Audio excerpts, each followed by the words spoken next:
Hello, everybody, and welcome back to episode 2 of Theory Crafting with Tony. And today we're going to be talking about Ciconia, the very first part of Ciconia, except it's not Ciconia, because I wanted to do it a little bit more like a little piece at a time. So we're actually going to start with Haworthia. And Haworthia was an image CD that was released in Japan, and there's only a fan translation of this, but it's supposed to tie in to Ciconia, and it was released like 2 years ago in 2017. But it's a pretty good story, but I'm not sure how much I understand it.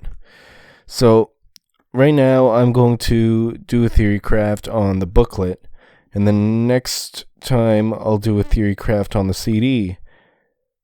And then I'll start going into the different parts of Ciconia, and hopefully we'll have a full understanding of Ciconia by the end of this. So, the booklet seems to be a conversation between these two characters. Here I'm on the archived Rockinjima website, and it says it has all the characters on it, but the booklet seems to be a conversation between these two. The first character is Suzumaihara, who is the isolated green of the forest Organics Automata S, and also Namikawa, who is Organics Automata K. So, like I said, it's really hard to understand what is even going on in the story. But from what I've heard, you need to understand the booklet before you can understand the CD. So that's why I'm doing the booklet first. And so it's just like, from what I can tell, it's a conversation between these two. Although that character sheet page said that they are Organics Automata, or maybe they are Organics Automata, or they live on the planet, and they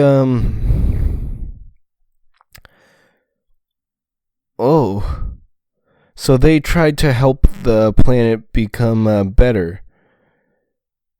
And what they thought that the planet was, basically, the better for the planet that they thought there should be was completely different than the better that the humans thought. So there are these Organics Automata and the humans, and they're all on this planet. And it's not, the thing is, it doesn't say what planet it is. It says that it just keeps calling it this planet. So I'm not sure if they're even talking about Earth.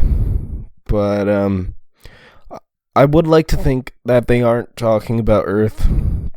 And I'm kind of hoping, because at the end of the booklet, it says that they leave the planet because the planet has basically been destroyed by them for Organics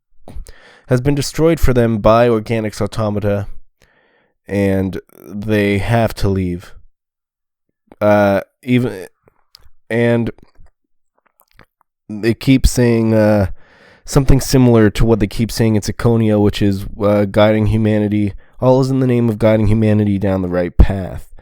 In this, they say something very similar, but it's a little bit different. It's because of them. I can't find it, but it's here it is. Organics Automata is the key that will guide us to paradise. We will rebuild this planet, and yeah, they aren't able to live on the planet anymore and I find it very similar to how like the three kings in Ciconia are trying to rebuild the planet in a way that a lot of people really don't like. And it's clashes with a lot of with a lot of the values that a lot of people have. But where I was going was at the end of this, they get on a ship and they leave the planet and they set sail through space to some other planet. And I think that this ties in with my theory that Ciconia isn't going to keep repeating. I think Ciconia is just going to be one linear story the whole time. So I think that in episode 2, these characters are actually going to appear.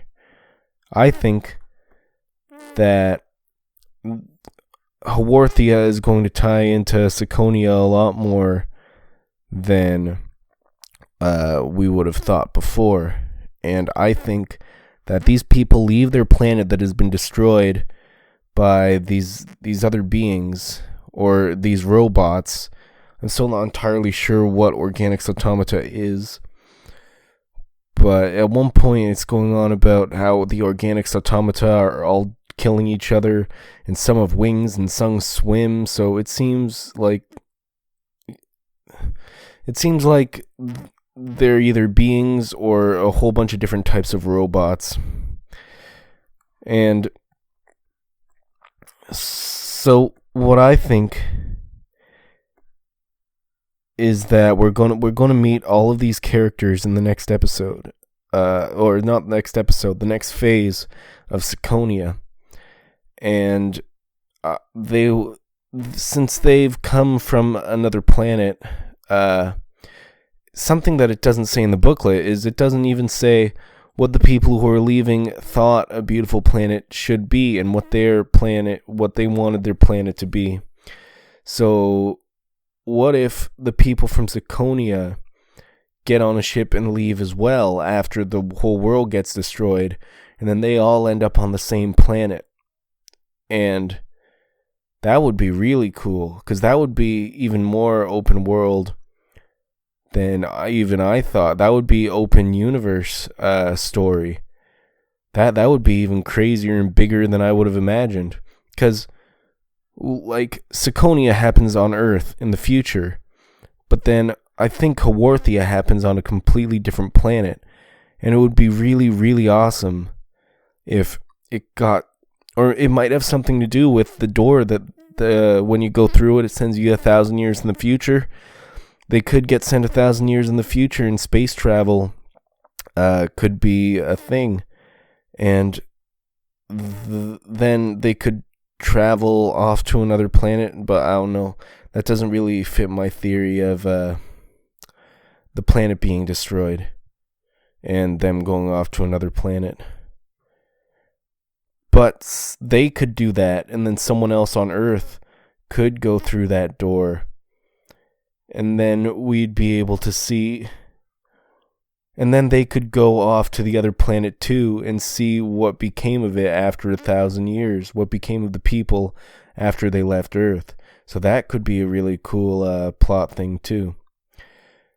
Yeah, and one of the reasons that I don't think that the story is over in Ciconia is something that I'll get to later, because we're not talking about Ciconia right now. We're talking about Haworthia, which is tied in, but I want to stick to more Haworthia related things right now. So I think that these people who are leaving at the end will end up meeting up with the characters somehow, even if it's not on Earth, even if they go to other planets. And I think that the story of Ciconia is going to become intergalactic, an intergalaxy story. It's going to become like a Star Trek or something. That would be cool, because that's a thing with Each When They Cry, is it subverts what the original genre even was, where the Higurashi starts as like a horror, and then it ends as like, well, it starts as like a slice of life story, and then it becomes a horror, and then it becomes a mystery, and then Umineko starts as a mystery, and then it becomes like a fantasy. So it would be cool if this it goes from like some sort of futuristic action thing to like space travel, Star Trek sort of thing, which is kind of similar, except it's not the same, because the future space stuff, the futuristic action thing is more like RoboCop or like Blade Runner. But then I think that stuff like that is much different from a Star Wars or Star Trek sort of thing.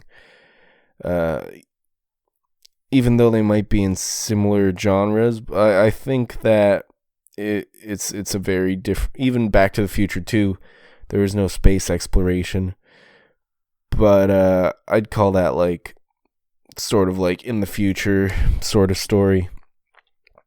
But I think that it would be really cool if that's what he did, was brought everything to space. However, I'm not sure, unless it turned out that the three kings from Ciconia are organics automata. We haven't seen what they look like. They could be the same thing as those little like elf things, and they could be people who go to all the planets like gods, and they take care of the planets, although they try to guide the planets down the right paths, even if that may be different than what the people actually want. And I think that would be awesome.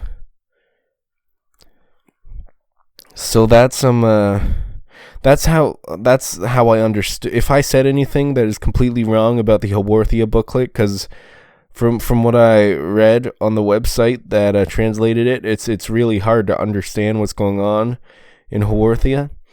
Then I would like to. I would like it if anyone could comment anything that I got wrong about what happened there in Haworthia, but I think I got it pretty good. And then next time I'm going to talk about the booklet. No, I just talked about the booklet. Sorry, I'm an idiot. I'm going to talk about the CD, and then we're going to get into the thick of Ciconia. Talk to you laters.